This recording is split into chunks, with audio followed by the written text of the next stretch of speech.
In this video, we're going to take a look at how we can leverage GitLab CI/CD pipelines to automatically deploy all your code changes to ECS, whether that's in a production app or in a review app, or both. At the end of this tutorial, what you'll have is a web app project where we'll leverage GitLab's pipeline templates to automatically build an image out of your project and then push it to your ECS cluster, either in production or review, depending on whether it's on a main branch or in a review or feature branch.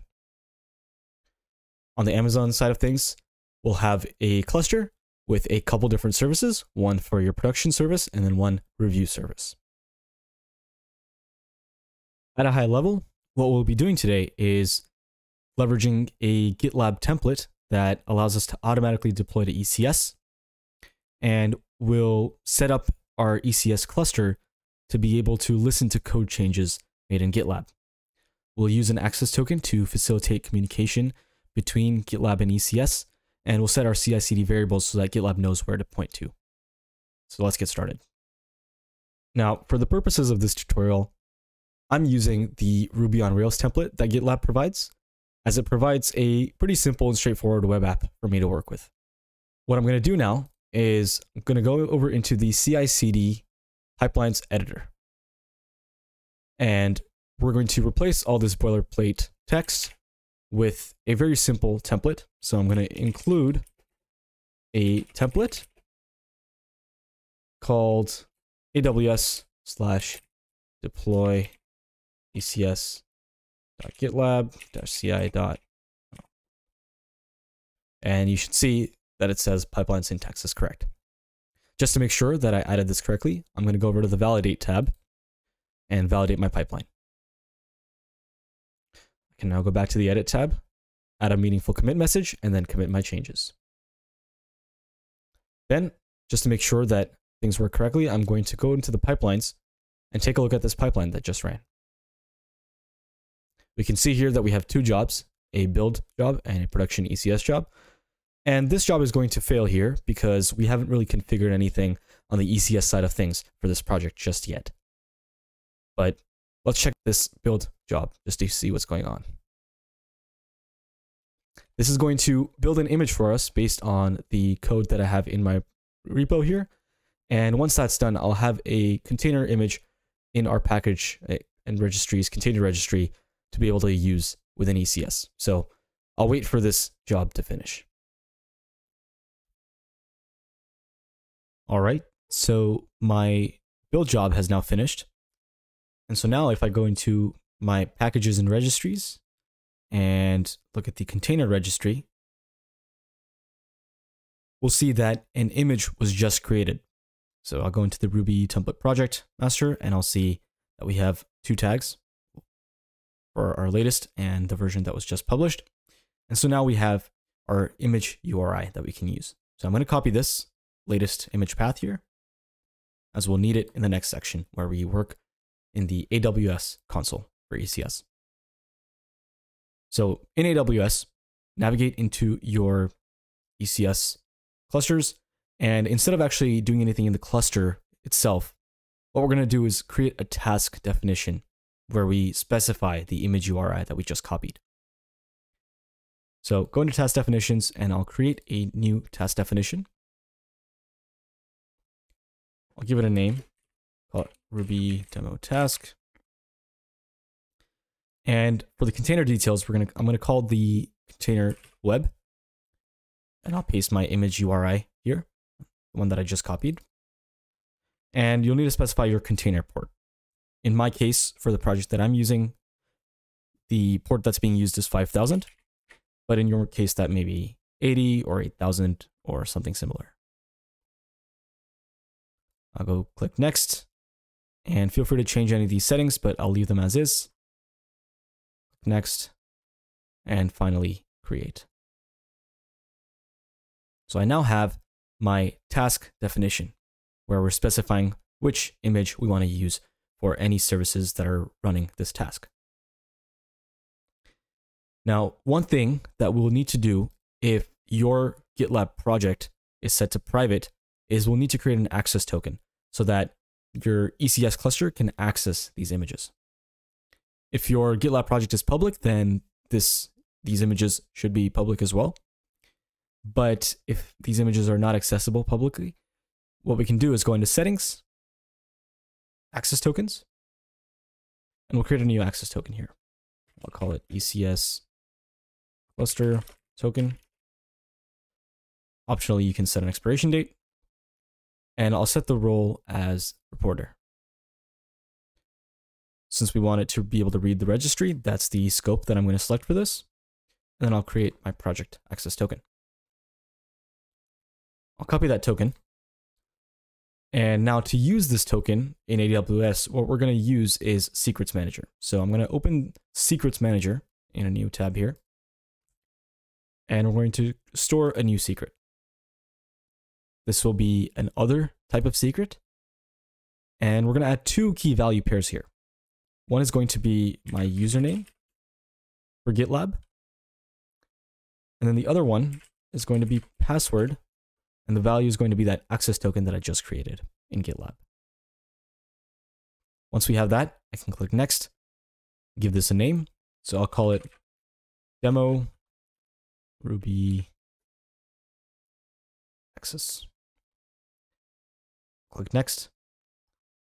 Next again. And finally, Store. And I'll refresh this, and I should see now the secret name that I've just created. Clicking into that, I can now see the ARN for this secret, and I'll need to copy this to be able to use this secret elsewhere within AWS. So I'll copy that ARN there. And now we'll go back to our task that we just created in ECS. And we're going to create a new revision for this, where we'll specify the secret ARN that we just made. So I'll create a new revision with JSON this time. And below where we specify the image for the task, I'm going to create a new section, a new key value pair here. And the key will be repository credentials. And the value will actually be another section. So put some curly braces there. And inside those curly braces, we'll add a key value pair. Key will be credentials parameter. And the value, in quotes, will be the secret ARN that we just copied. Once we have that, and I'll add a comma right there, we're now good to go. And I'll click Create.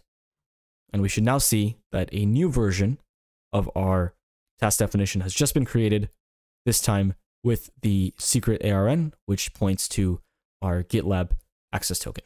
That way, when it's calling this image, it's able to access it. Now, one more thing we'll need to do here before we're ready to use this task within a service in our ECS cluster is make sure that this task execution role has permissions to access that secret manager secret. So I'll click on this ECS task execution role, and that'll take me to the AWS IAM console. And for this role, you'll see that I have a policy added for secrets manager read write, but you might not have this in your case. So if this is not here, you'll need to go into add permissions, attach policies, and then we'll attach our policy. So I'll search for secrets manager read write, and I won't see it here because I've already added this policy to my role, but you'll see it here. You'll check the box and then add permissions. Once you've done that, you should then see secrets manager read write listed under your ECS task execution role. With that, we're now good to go to use our task definition in creating an ECS cluster service. Now that we have our task definition made, what we can do is now proceed to creating our service within an ECS cluster. So I'll go into my clusters and I'll select a cluster where I want my app to be deployed. And I'm going to create a new service. For this service, I'm going to specify the family as that task that I just made. The revision will be set to 2 because that's the one that specifies my secrets manager ARN. And I'll give the service a name. I'll call it Ruby service. I'm going to turn on Service Connect and then click Create. Give it a refresh. And now that my service has been created, I'll click into it and we can see here that I have one deployment that's currently in progress. So I'll wait for this to be completed. And now that my deployment is completed, I can go on to the next step, which is making this service publicly accessible. To do that, I'm going to go into the networking tab and we're going to go into our security group here for this service. For the security group, I'm going to edit our inbound rules. In my case, I already have it here, but if you don't, you'll edit your inbound rules and add a rule specifying custom TCP and the port on which your web app is running. Again, in my case, that's 5000. And we'll set it to be accessible from anywhere IPv4. Once you add that, you can then click Save Rules, and you should see it in your inbound rules. With that, our service is now publicly accessible, so we can go into the Configuration and Tasks tab and take a look at the task that is currently running in the service. I'll click on that task name, and this will show me in the task details page the public IP address for this task. I'm going to copy this public IP address, and in a new tab, I'll paste that IP address and I'll specify port 5000.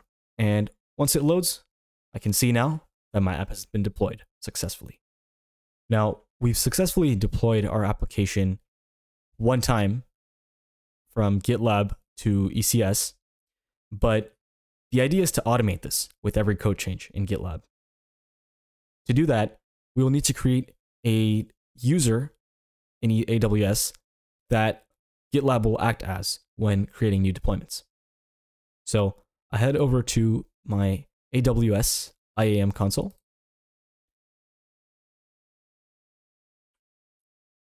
And I'm going to go into the users menu. I'll click Add Users, and I'll create a new user. I'll call it Ruby Deploy User. Click Next. And we're going to select Attach Policies directly. In here, I'll search for Amazon ECS underscore full access. And I'll select that policy and click Next. Now I'll click Create User. And I'll go into my user that I just created. I'll click that. And we're going to go over to Security Credentials. In here, I'm going to scroll down and click Create Access Key. And we're going to select third-party service, as we want GitLab to be able to access this user using this access key. We'll select this box to understand that we want to proceed anyway, and click Next, and Create Access Key. Now that I have my access keys, it's time to now save these on the GitLab side of things in our CI/CD variables. To do that, I'm going to copy my access key and head over to my project. I'll go into the CI/CD settings and we'll expand the variables section. I'm going to add a variable here. And this variable will be called AWS Access Key ID. You can see GitLab here actually suggests it for me. And I'll paste the value that I just copied. In this case, I'm going to not protect this variable, as I want this to be accessible for unprotected branches as well. And if you want to use review apps, you'll want to uncheck this as well. And we can click Add Variable. Next, we're going to add our AWS secret access key. And that'll be the secret access key here. I'll paste that there. Uncheck protected variable, because we want this to run, again, on unprotected branches as well. But I will mask this so it doesn't show up in job logs. Click Add Variable. And then we'll add the next one, which will be AWS default region. So you'll specify your default region, which in my case is US West 1. And again, I'll uncheck protect variable here, add variable. And now that we've specified the access key and secret, we need to add some variables to also tell GitLab which cluster, which service, and which task definition to deploy using. So I'll add a variable here called CI AWS ECS cluster. And this will be the name of my ECS cluster, which we called Ruby-cluster. I'll uncheck protected variable here as well. Click add variable. The next one we'll do is CI AWS ECS service. And this will be Ruby-service. I'll leave protect variable checked. And for the environment scope, I'm going to set this as production. Click add variable. And this is because we only want our default or protected branches to be deploying to this service. For our unprotected branches and our review feature branches, we'll be creating a separate instance of this variable with a separate value for review service. And the next variable we're going to add here is CI AWS ECS task definition. And the value here will be Ruby-demo-task. And again, I'm going to uncheck protect variable here. So now you should have your CI/CD variables that look like this. We have 6 of them. And we can now verify that GitLab is now able to talk to ECS by making a code change. So I'll go into my files here and I'll make a code change. I'll edit this file to say Rails production app. Commit changes. And that should kick off a pipeline.